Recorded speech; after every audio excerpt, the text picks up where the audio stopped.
Municipal garden અધિકારી વિરુદ્ધ મહિલાની છેડતી કરી જ્ઞાતિ વિશે હળદૂત કર્યા હોવાનો ગુનો નોંધાયો।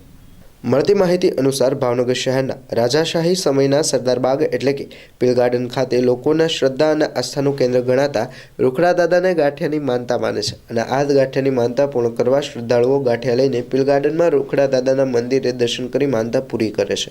ત્યારે ગઢડા પંથકના મહિલાએ અહીં માનતા પૂરી કરવા આવ્યા હતા। તે વેળાએ મહાનગરપાલિકાના ગાર્ડન સુપ્રિન્ટેન્ડન્ટ દ્વારા મહિલાને અહીંયા કોની મંજૂરીથી બેઠા છો અને અહીંથી ચાલ્યા જાઓ તેમ કહી અધિકારીએ મહિલા સાથે માથાકૂટ કરી હતી અને ઉશ્કેરાઈ ગયેલા અધિકારીએ મહિલાને લાફો મારી જ્ઞાતિ વિશે હળદૂત કર્યા હતા। ગઢડા પંથકના મહિલા અહીં માનતા પૂરી કરવા આવ્યા હોય તે સમયે હતા અને મહાનગરપાલિકાના ગાર્ડન વિભાગ ઓફિસ પર હાજર અધિકારી ગાર્ડન સુપ્રિન્ટેન્ડન્ટ કે ગોહિલે તે આવી મહિલા સાથે થોડી બોલાચાલી કરી। આ સમગ્ર બનાવ મામલે મહિલાએ મ્યુનિસિપલ અધિકારી કે ગોહિલની સામે એટ્રોસિટી એક્ટ મુજબ નિલંબાગ પોલીસ સ્ટેશનમાં ગુનો નોંધાવ્યો હતો।